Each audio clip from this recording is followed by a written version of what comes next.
O tema hoje é Maia. Vamos falar a noite inteira sobre Maia. Agora, antes de eu falar, eu queria deixar 3 pontos importantíssimos. O moço do fio já chegou? Quando o moço do fio chegar, fale para ele esses pontos importantíssimos. Primeiro ponto importantíssimo. Isso.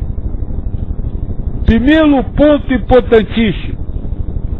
Apesar de eu usar as palavras certo e errado durante a nossa conversa, ao se referir a alguma coisa, não pense que eu estou achando que uma coisa é certa e que outra é errada. Para mim, tudo é perfeito. Mas como nós vai falar de coisas relativas, ou seja, de vida carnal, para seres humanos, precisamos usar esses adjetivos, cujo valor só existe para vocês, não para eu. Então esse é o primeiro detalhe. Se eu falar certo ou errado, eu não estou querendo dizer que uma coisa é certa e que a outra é errada.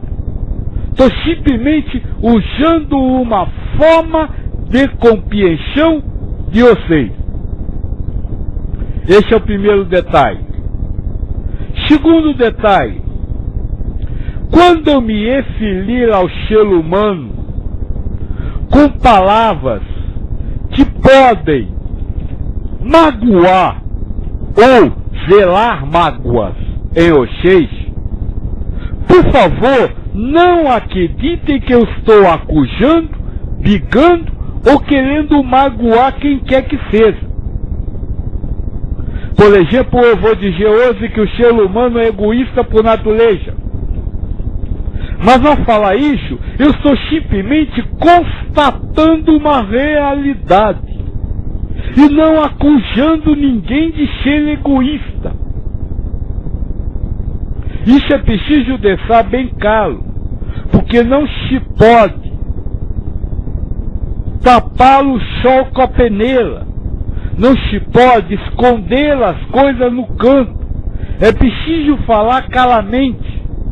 Mas é preciso que vocês entendam que ao falar claramente não há acusação alguma. Há simplesmente constatação. E essa deve ser também a compreensão de vocês. Joaquim não está me chamando de egoísta. Eu preciso entender que eu sou egoísta. Esse é o segundo aspecto. Terceiro aspecto, também fundamental. Eu vou falar de vida humana. Ou seja, eu vou falar de história da encarnação de espíritos. Não vou falar de um ser humano que vive, que faz, que é, que tá. Se vou falar de história criada por Deus. Sendo assim, você não precisa fazer nada do que eu vou falar. Se acontecer de fazer, não foi você que fez, foi Deus que fez. Não foi você. Na verdade, como meu doutor querido, muitas vezes me pergunta, Joaquim, você está falando para espírito ou para ego? Eu vou falar para ego. Para quê? Para que a história da encarnação do espírito tenha novos elementos que possam ser usados por Deus. Então, apesar de estar falando com vocês, eu vou estar, quando disser, olha, você tem que fazer isso, vou estar falando para o espírito, não para você. E se é o espírito que vai fazer, Não adianta você me perguntar como vai ser feito. Porque nós já chegou à conclusão que o espírito espiriteia. E que você não sabe o que é espiritar. Então são 3 coisas. Eu vou falar sobre chateado sem ter a menor noção de chateado. Eu vou falar palavras ou coisas que trazem uma ideia dura sobre o ser humano, mas não estou fazendo com acusação, mas tipo constatação. E vou falar do que é preciso ser feito pelo espírito e não pelo ser humano. Porque o ser humano não pode fazer nada, porque o ser humano não age. Ele é a história da encarnação de um espírito onde há ação. No campo do homem, como o ego ajuda o espírito a fazer esta escolha, dado que as informações mentais e a história é dada por Deus? O ego não ajuda o espírito. O ego é apenas a prova. Vamos imaginar que você está fazendo uma prova. O ego é a folha de papel que contém as perguntas.